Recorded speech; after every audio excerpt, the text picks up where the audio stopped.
Discovery, go at throttle up.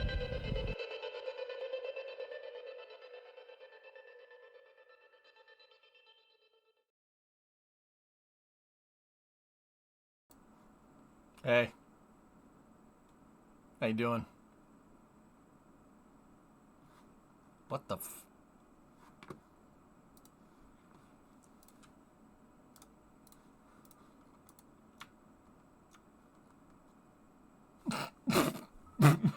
that,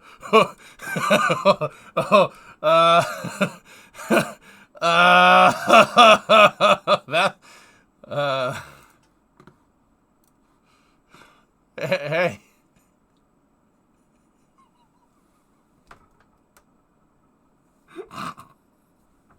All right. That just popped up. That's good. You know, that's good. Mission Control isn't updated with the footage yet. Oh, dude.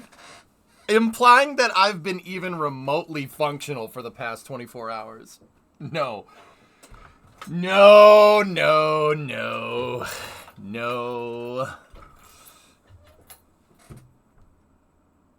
The payload bay definitely pressurized, Katra. Yep, it definitely pressurized, and when they opened the door, it vacuumed everything out. That and that roll rate.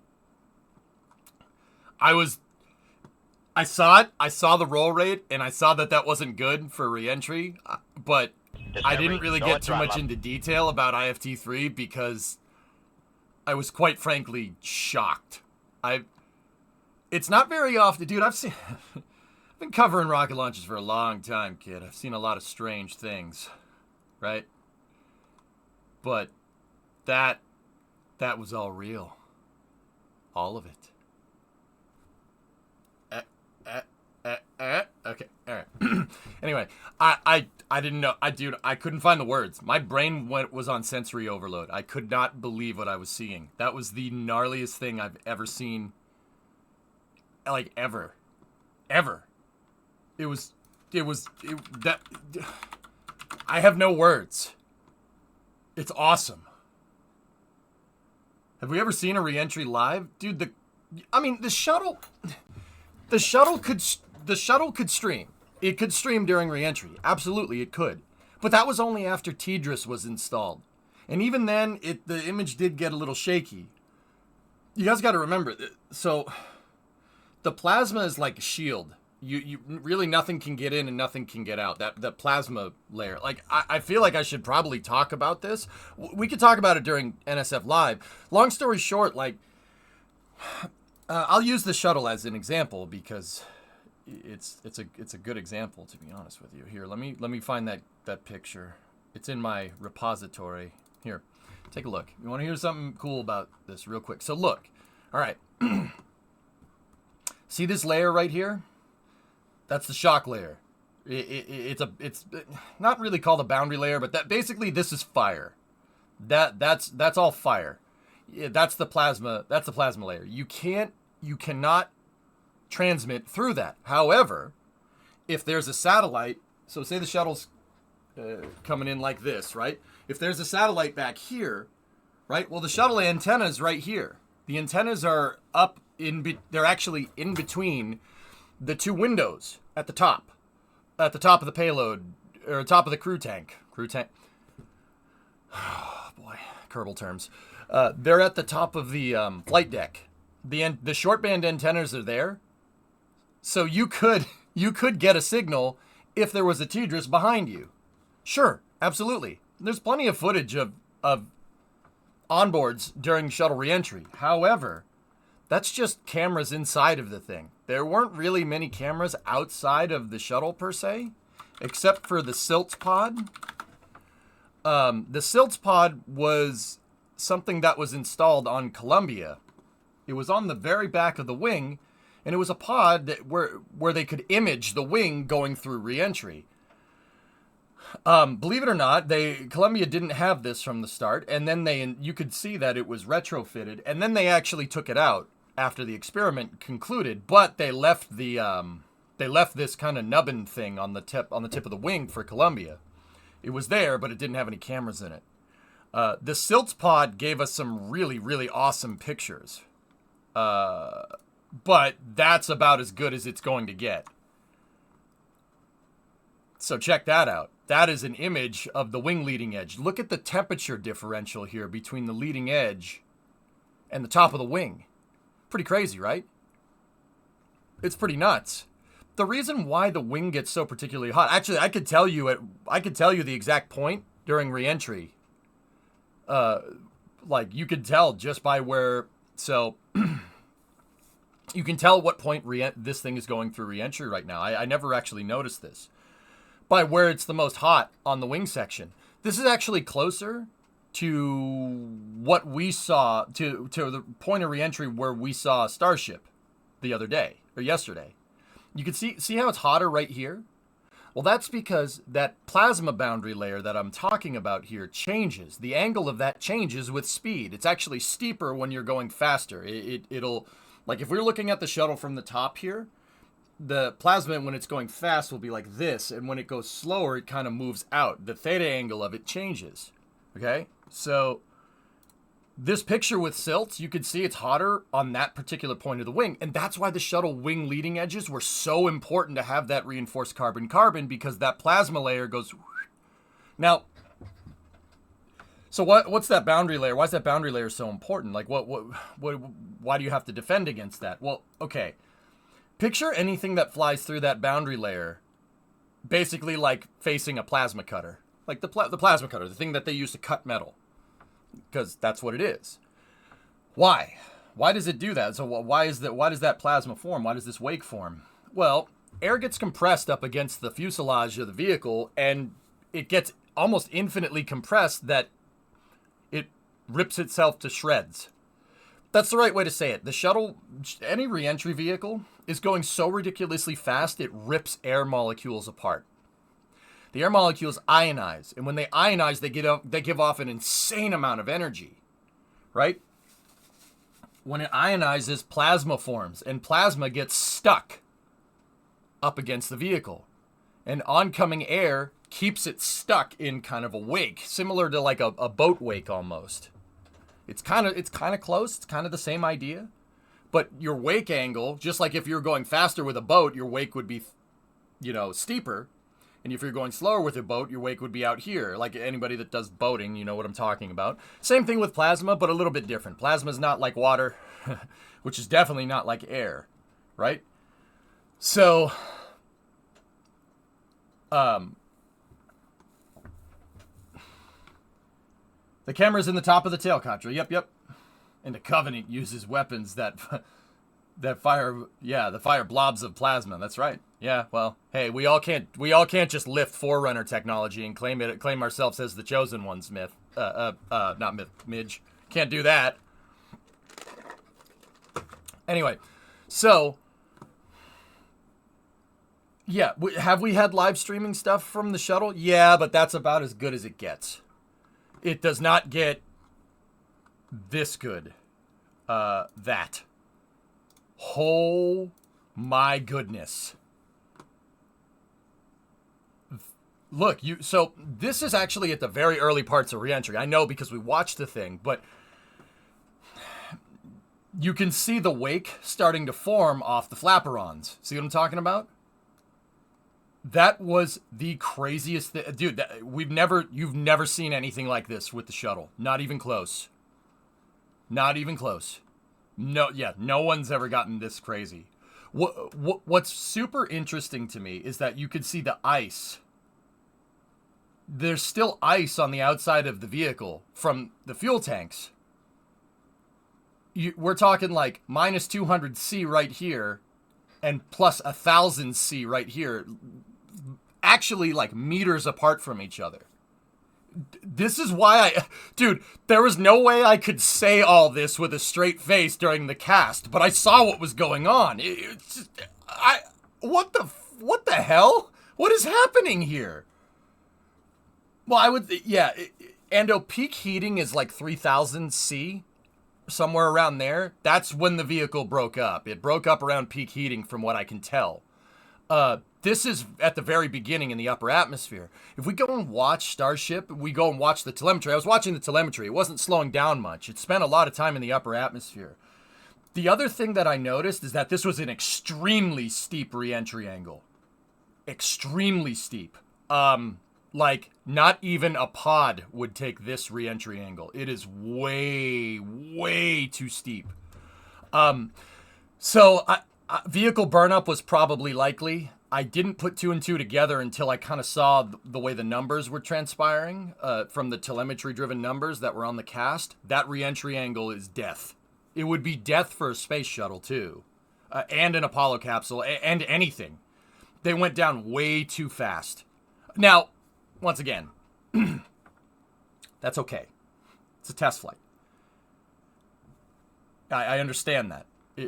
But yeah, this thing, even if all the tiles were intact, even if they had stable attitude control, no way.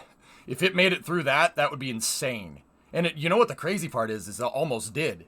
I guarantee you that air is probably what took it out, not peak heating, if I had to guess. I'm guessing just doing this, the air probably ripped the thing to pieces. That's my guess. I'm just putting it out there. I mean, an ICBM could do it? Well, yeah, Argablue, but nothing with people on board would be able to do this. An ICBM basically comes straight down. So what a lot of people don't realize, so like in the movies, you see ICBMs launching from coast to coast, right? Right? You see them kind of launching this way. That's not how ICBMs work. ICBMs fly on an extremely lofted trajectory. So, like, say I'm on the Earth right here, and this is the Earth moving, right? They launch up. They launch straight up, right? And then the Earth rotates underneath, and then they come almost straight down. The reason why you do that is because you're going the fastest this way. Nothing is going to kill you nothing is going to be able to take you out when you're going Mach 25 hitting the ground. Nothing. There's nothing that can zap that thing. I mean, lasers probably could figure it out, but we don't have those, remember? Remember? We don't have the lasers. Right? I think the arrow is actually what killed this thing, which is bananas to me. It's insane.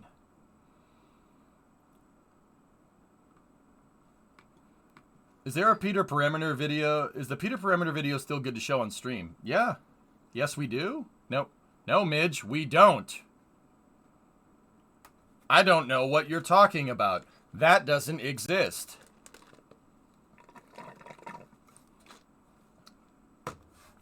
Right? That would be crazy. We absolutely bluffed the Soviet Union. That stuff doesn't exist. Was the door closed or not? I don't know. It's hard to tell from that picture. Sharks with freaking laser beams attached to their heads. Oh, yeah. There are people that are doing stabilization here. Dude, I told myself before this stream started that I wasn't going to talk about IFT3 because, you know, we're going to do that during NSF Live tonight, but also at the same time.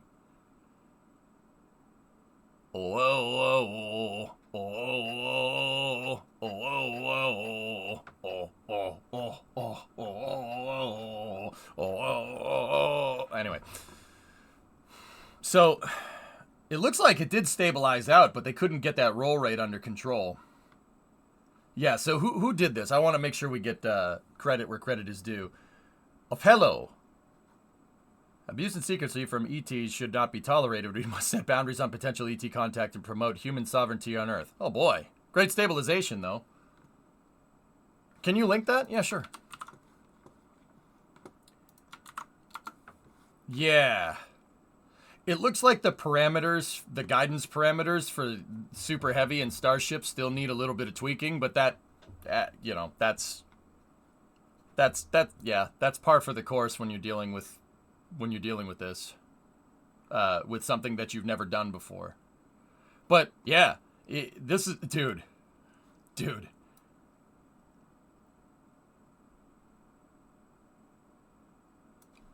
Oh, man, I'm at a loss for words again. I can't, like, I know what's going on. I can't parse everything here. That's absolutely nuts. This is insane that this actually happened. Dude, you've got to be kidding me. For a brick, it flew pretty good. Dear humanity, we regret being alien bastards. We regret coming to Earth. And we most definitely regret the core just blew up our raggedy-ass fleet. Discovery, go at throttle up. Hey, Poison. 35 months. All right. Dude, I can't believe this. This is nuts. I don't even have any, I don't have words. I don't know what to say. Like, this happened. Dude, I don't know if you guys can feel it. Something changed yesterday. Something changed. Something changed. I don't know what it is, but something changed. It feels different. It was just one of those things. Like, I didn't think that like, we watched the other flight Discovery, tests, go at right? throttle up. Hey, Malls, 62 months. More launch pictures. Yeah, you picture Midge. Hopefully it's proportional, all right? It has to be proportional, okay? Proportions, engineering, physics. It's physics.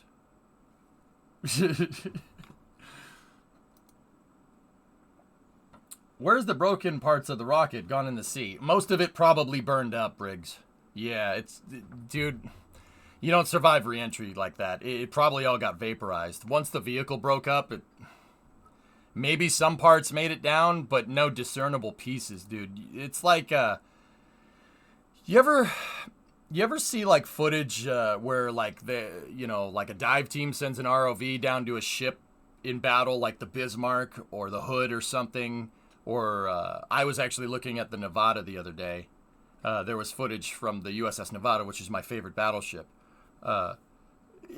Nevada got hit 2 times by a nuke in testing after World War II, and then survived a salvos from the battleship Iowa for like 5 days. And then it sank with a torpedo because they still couldn't sink the stupid thing, right? It's a great story. I could talk about it some other time. Discovery, go at throttle up. But the diving pictures of the battleship, it was, you couldn't tell what it was. It just looked like a bunch of soda cans just chewed up on the surface, like on the ocean floor, right? That's probably where we're at here. Not much of this stuff survives very well. There's probably a bunch of tiles. The tiles probably made it just fine. It probably rained tiles down, but they're unifibrous composite, like carbon composite. And they probably sink because when they absorb water, they turn into a sponge.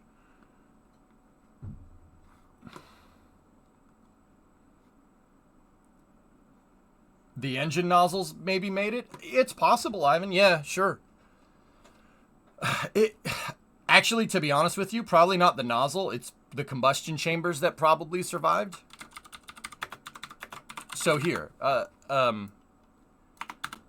I'll check this out. So, once again, most of the time, what survives is just the most mangled. Like, it's kind of discernible, but this is probably the closest thing to what they look like right now. So, a little while back, it was about 10 years ago, Jeff Bezos funded an expedition to go find Apollo 11's engines. Go find the remnants of the Saturn V that was out in there. And now, keep in mind, this thing didn't even get near re-entry velocity. Like, it didn't get near orbital. This maybe got to like 4,000 or 5,000 miles an hour, which is a third of the way. And it's mangled. There's not much left here. Scott with the 28 months. Yeah, they didn't. This didn't even come in at orbital speeds, and these engines are toast. I mean, some of it survived. Like, some of it's kind of there. I've actually seen these. They're at the Museum of Flight. The combustion chambers did okay.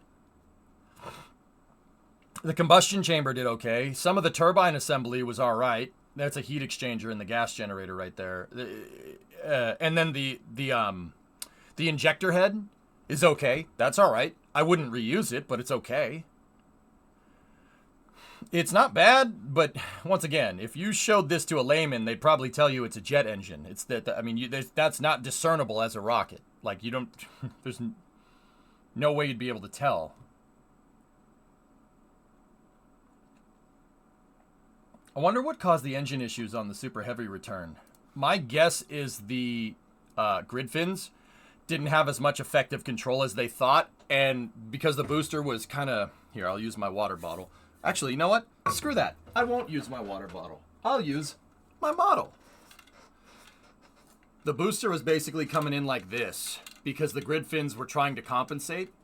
You don't need much you don't need to turn these very much to get a lot of roll control with this. That's part of the reason why the grid fins on this are like that. They're kind of like this way instead of 90 degrees off each other like they are in Falcon 9. You don't need much roll control. These things have a lot of moment on the roll axis. They don't have a lot of moment on pitch and yaw, right? But roll is really easy. And it looks like the parameters for these grid fins. I keep saying parameters. So like, that could mean anything. It's a PIDs. So they were overcompensating. And when you overcompensate, it's really easy to get loss of control. Basically, the grid fin kind of locks in position, and air forces hold it in place before you can get it to compensate. That's very much what looked like what happened. Now, I don't know if that's because the grid fins don't have effective control or where the boundary layers for this are, but it looks like it was doing this, and doing that is definitely going to slosh your propellants around and cause a scenario where you're not going to be able to feed the engines correctly. So if the propellant's like sloshing around inside of the booster like this, it's not going to feed right, and I'm pretty sure that's what happened. The most metal part of that is I'm pretty sure they hit the water going like Mach 1. Yeah, so that booster, there's nothing left of that booster. It shreds. Like it Thanos'd itself pretty quick.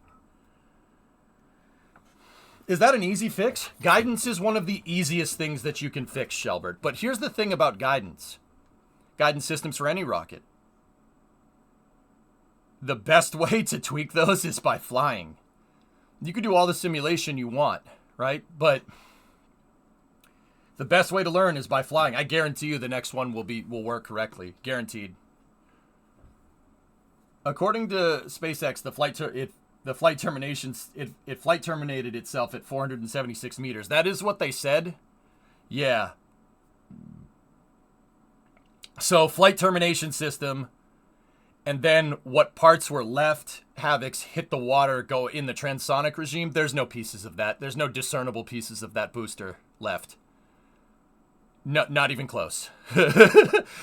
Flight termination system or not, it still hit the water in the transonic regime. There's nothing Discovery, left. go at Gone. Reduced to ashes. Girl, live from Boston. It's NSF Live. Oh, it's Friday night. What's up, girl? 63 months. See last when you get a chance, okay?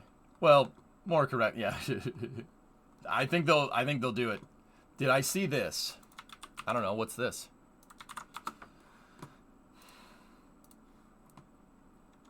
Yeah. Oh, yeah. I retweeted this, dude.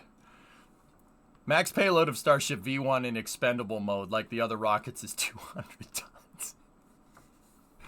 V3 is expected to be about 200 tons with full reuse and 400 tons expendable. Length will grow by 20 to 30 meters and thrust to 10 tons.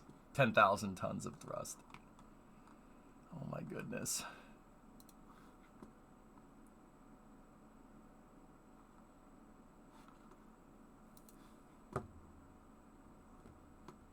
Dude, this is what I mean, man. Something changed yesterday. Something changed. I don't know what it is. I can feel it. Like, I feel re-energized. This is unbelievable. I truly don't think we... Like, I don't mean to echo, like, every SpaceX fanboy, like, on social media, but I think it is a very poignant and it's a very poignant thing to understand. That dude, we don't know what we have here yet. It hasn't set in just exactly what this vehicle is capable of doing. Dude, Falcon 9 reliability with space shuttle reusability with Saturn V levels of size. It's more than the Saturn V. Dude, we don't realize what we have here yet. It's not entered the public kind of lexicon. This is an insane piece of equipment. This is ridiculous. It's the 747. It is. It's the 747. I think a more apt comparison would be a 707. Yeah. if the space shuttle is a de Havilland Comet, this is a 707. It is, like, to compare it to the airline industry. This Genesis, man. It's crazy. It's just. Are you part of NSF Live again tonight? Yeah, I was under the assumption. Here, let me just check just to be sure.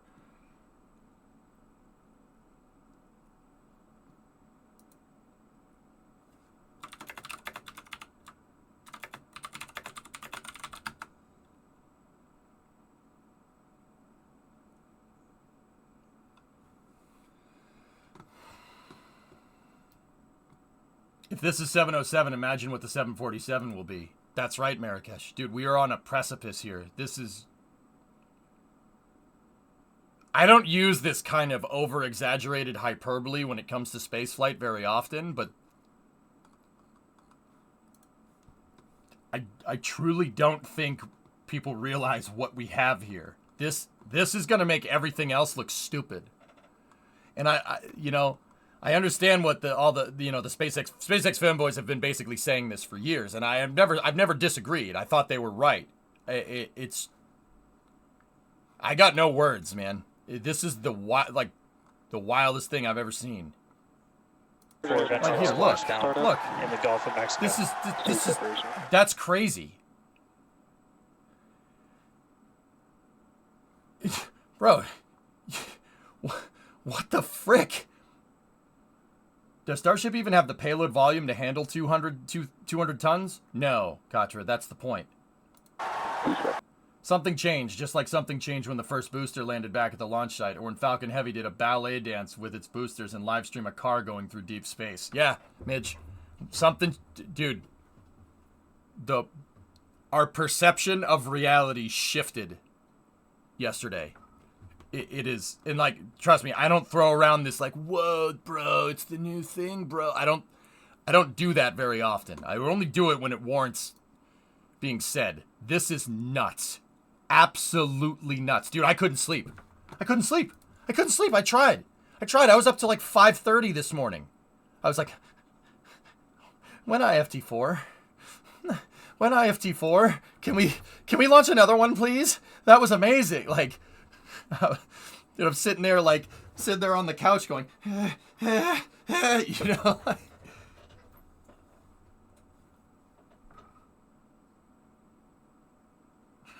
Nice ass. When can I go moon? Excuse me, Mr. Elon. When hop? I wanted to tell so many friends about it yesterday, but they wasn't interested, so I came back here to geek out. The cameras must be really good if they can handle re-entry. It's not just the cameras, Briggsy, it's the connection. It's Starlink. And also, Starship was communicating through TDRS and Starlink at the same time, which is... Alright. That's just a little note that nobody... Like, Dan Hewitt mentioned it. Because it's absurd. That's ridiculous. 200 tons reusable. Does that mean 200 tons to lunar? I don't think so, Geek. No. I mean, with refueling, anything is possible, right? Like, think about it like this. You know, an F-22 can go fly around, right? And an F-22 is capable of aerial refueling. With aerial refueling, and the only thing that really becomes the bottleneck is the person flying the damn plane, right? You know, they can't operate a plane for 24 hours straight. And I bet you somebody could, but even if you could, it's probably not a good idea. Right? Like, with fueling, the sky isn't the limit, dude. With refueling, you could do whatever. And SpaceX did demonstrate fluid transfer. Not only did they demonstrate fluid transfer, they demonstrated fluid transfer with a roll rate, which is just unbelievably skillful. Like, why did they lose connection during the orbital coast phase? Should have Starlink there. As the vehicle is rolling. Doesn't matter how good your connection is if the antenna's facing the wrong way. Dan Hewitt used to be with NASA. Yes, Pigzig. Dan Hewitt is one of the best. This is my personal opinion. I love Dan's commentary. Him and Gary Jordan are amazing. They're amazing They were amazing PAOs. I mean, Gary's still a PAO. He still commentates for NASA. Dan Hewitt is one of the, like, He's up there, dude, like on my A list of people that commentate launches. Him, Kate Tice, Jesse, obviously. Sandra Jones from NASA, she does a great job too. And Daryl Nail, of course. Like, boosters and ignition. Like, he had that one problem, but he's a damn good commentator. They're really good. They're better than I am. Like, they had better commentary than me. I'm sitting here going, ooh, ooh, ooh, ooh, ooh, ooh, ooh, you know? Freaking just geeking the frick out at this, man. John Innsbrucker. John's amazing. Yeah, they're all, dude, those are all people that are on another tier from me. Your boy is just like, I'm like the Jeremy Clarkson of commentators. Like, oh, yes, this thing's on fire. Oh, I've mended something. I finally mended something. You know, like, yeah, Yuki, I'm just like Prometheus inventing fire over here, going, oh, oh, oh, oh, oh, oh, oh, oh. You know, like, dude, I don't want to watch it, Mutter. It's like, I'm sitting there going, dude, I don't know what to say. I'm just like, all right, like, what do you do with this information right here? What do you do with this? 3, 2,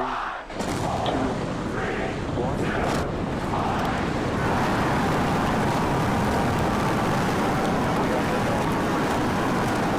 Oh, I'm getting fired up.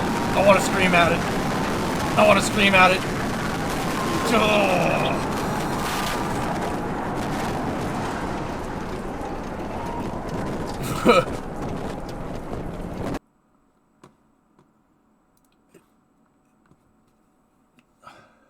Considering that Starship is a modern space shuttle, what are your thoughts on Space Shuttle Return? On the shuttle returning? I don't know, man. Maybe. Dude. Okay, so here, let me load up workers. Let's get going. We have the Gnocchi Grad Republic. We'll talk more about this for NSF Live tonight at 7 Eastern. That's in about 5 hours and 30 minutes from now. Believe me, I'll talk your ear off. This is going to be a long NSF Live. You know it, I know it, everybody sees it coming. Me, Jack, and Sawyer are going to absolutely we're just going to sit there doing the meme the entire time. Like, you know that's going to happen. Do you think the tank vent had issues due to the frozen valves? I don't know. I know Timmy said one of the valves may have gotten frozen. That's not the worst. That's not the worst kind of take there. He's probably right. I mean, Tim's getting real good at commentary. He's real good. Like, I watched his. Dude, he's good, man. Real good. I'd love to commentate a launch with him. That would be amazing. See last real quick, sure. Did Brimo show you what I sent here yesterday? Brimo's been sick, geek, so we're both kind of like... John Krause got another amazing picture of the giant sock diamond. Notice the LOX was lower the whole time on the overlay. Yeah, Mutter. I think that the venting up on orbit was them venting the LOX tank. They did it after the engines were shut down, and I think that the LOX vent is what caused the roll. I think. That's my running theory. We'll talk more about it for NSF Live. I got to meet him and Brian again. They're super cool. Yeah, they're good people. Good people. Timmy's awesome, dude. Always a pleasure. Always a pleasure meeting that guy. Dino, I don't see where your last is. Speaking of your commentary, have you seen this? Yeah. I don't want to watch this.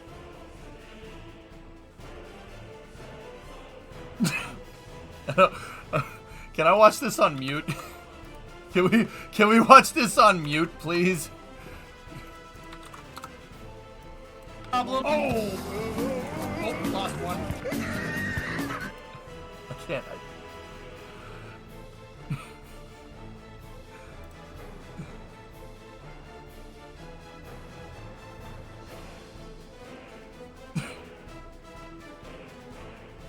Get a load of this? Yes. Oh, you're gonna do me like this? Oh, come on, man! You're gonna do me like that?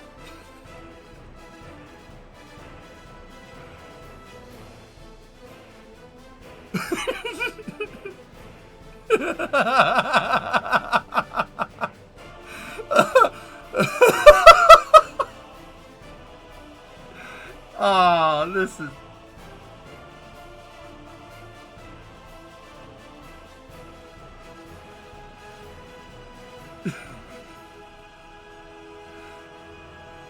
Dude, I want to say curse words the entire time, but I just the shnikes. Holy shnikes! I can't. There's roundabout on there, dude.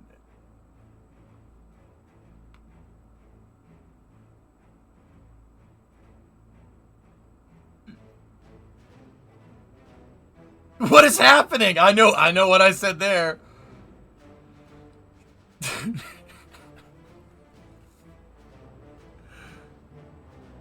This man is fine. This man is not fine, dude. This man is not fine.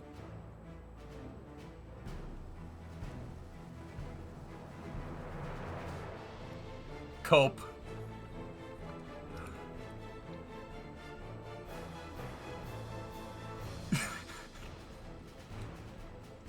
Oh, God. Oh, you gonna do me like that, Zay? Come on, man. The faces. Discovery, go and throttle up. The faces. Oh my God, some of the faces I made. I'm sorry. It's just I think it's really important to be genuine about this stuff. That's my genuine reaction. You're not gonna get a reserved thing there. It's 154.